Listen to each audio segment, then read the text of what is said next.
Azkaban, December 6, 1902.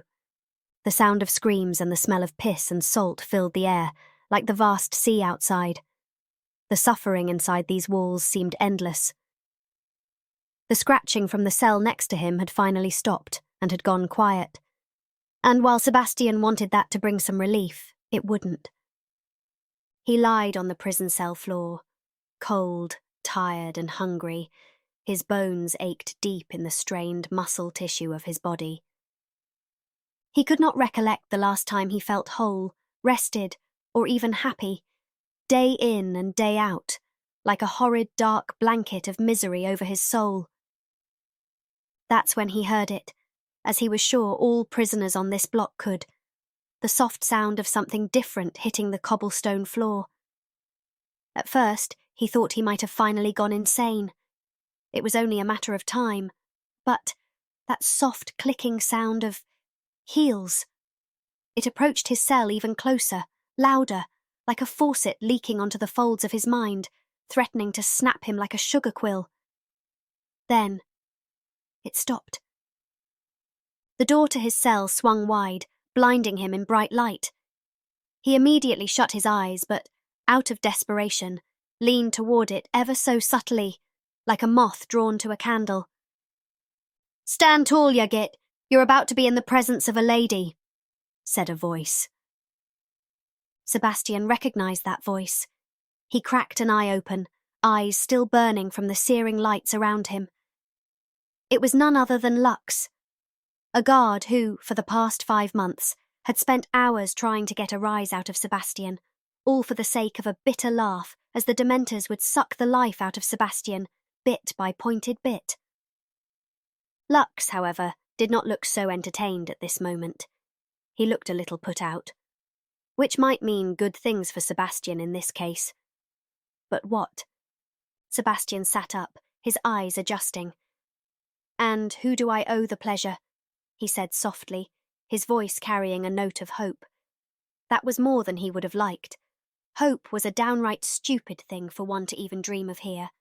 And yet there it was, growing like a once-dormant seed in the dirt of his wretched soul. For once, Lux didn't respond, seeming to tense his pointed jawline. The sound of heels picked up, soft against the cold, unforgiving floor. Then an old witch was in the bright light of Lux's wand. Her piercing green eyes were sharp amongst her stern, wrinkled features, features that one could tell were once lethal and beautiful, but now simply calculating. She looked far too classy for prison. She wore a silken cotton dress, the colours muted and the design simple to the eye. But even he could see it was most likely worth more than his bail and the others on this cell block combined. "The name is Marigold Decker, Lady Decker, if you will. I've come to have a little chat with you this evening." She spoke so plainly as if she wasn't standing where he had just vomited up hours ago, as if this was just some casual visit from an old friend. Confusion must have been painted across his gaunt features. He couldn't help it. "You've come to see me? While I'm honoured, Lady Decker, I don't believe we've met, at least not formally," he whispered. This was the first real conversation he had in months, and his voice felt hoarse from misuse, and the screams of agony may have contributed to the raspy quality a bit. Although she did not smile, she raised a thin brow. "So, you do know of me then?" "Any lover of a good duel would," he said more clearly, the cobwebs working their way out of his voice box. "You are the founder of Wayward Wands, the world's first, and so far only national dueling organisation." She inclined her head, then allowed the corner of her mouth to tilt upward slightly. "You would be correct," she said, and Sebastian swallowed. Her face was pleased, but reminded him of a cat scrutinising its prey. "So, what does the founder of such an organisation want with me?" he said, exercising caution, something he was desperately trying to do now. Her smile vanished and went back to a stern, grounded expression. "It is not just what I want with you, Mr. Sallow. It's what we can do together. But before I elaborate and get ahead of myself, I ask that you perform a little experiment for me, she says calmly, and snapped a bony finger. Another guard appeared shorter and younger, one that Sebastian did not recognize. In his hands, he held what looked like a small cloth-wrapped parcel. Sebastian's brows furrowed. An experiment? He asked, his voice carrying skepticism but intrigue as well. Yes, all you have to do is hold this. She motioned with a jute of her chin to the younger guard, who hastily unwrapped the parcel with shaking hands. In the bundle of bunched cloth was a wand. At first, Sebastian's eyes needed some adjusting, but soon even he realized that this wand was different. It was made of dark wood, almost black. Its handle was made of white marble, and the wood jutted at the hilt, like roots in the shape of a clawed hand, as it held an iridescent marble, possibly a gem in its spindly grip. It was an actual work of art, a marvel of design. You want me to hold it? He asked for clarification.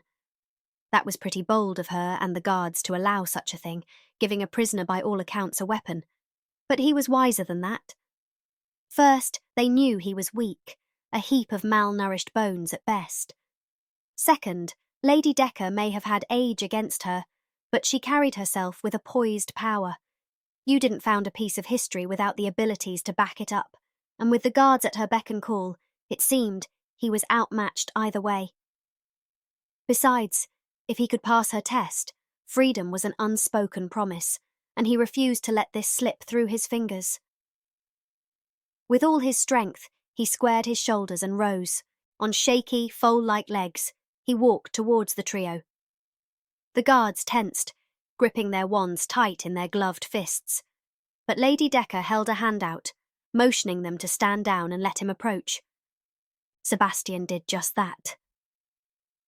Finally, standing before the young guard, who looked by all means like he was about to wet himself, he picked up the wand. He felt a sudden rush, then sucked in a breath as he felt a wave of what he could only describe as lightning shooting through his body. It almost knocked him off his feet. Almost. He held tight, though, as a gentle humming sound filled the room, and he slowly evened out his breath. What by Merlin's beard was going on? He had never held a wand that had stirred such a reaction out of him, not even when he was in his youth, standing in the middle of Ollivanders. It felt immaculate, extraordinary, and for the first time in 5 months, he let a small smile grace his lips. He looked up, so many questions in his eyes. Lady Decker looked pleased. Lux did not. It took everything in him not to express how smug he felt then, but Lady Decker was still quiet and looking at him expectantly. He got the hint, and gently but reluctantly placed the wand back in the bundle of cloth. Well, well, Charles owes me a new pipe, it would seem. You, Mr. Sallow, are just the wizard I've been looking for, she said, and snapped her fingers again. Lux looked at her in shock. Lady Decker, you can't be serious, Lux argued, and the room grew tense as she shot the guard a harsh look back. A deal is a deal, Gadsberry. My associate is already speaking with the warden on Mr. Sallow's bail. All the paperwork shall be sent back and signed by Owl shortly. She spoke with a finality that caused Lux to straighten his spine. Is that clear? She said tersely, and with a nod, Lux glared at Sebastian, who now couldn't, by all means, help the smirk gracing his expression. With a flick of the guard's wand, Sebastian's shackles clattered to the ground. He rubbed his bloody, calloused wrists with a pained but relieved hiss, and his smirk faded as the realization that he was going to step foot outside this hellhole sunk in. He was free, or at least soon to be. He looked up at the old witch with gratitude. To his embarrassment, his eyes misted. None of that now, Mr. Sallow. We have a long journey ahead of us. We need you showered and properly fed. We will also need some warm and tailored garments for our travels. she said, dismissing his tears, stepping outside his cell and motioning him to follow. He hesitated, knowing the Dementors were lurking around every corner, but with his shackles gone, he followed after her, the guards right behind them. Travels, he stuttered.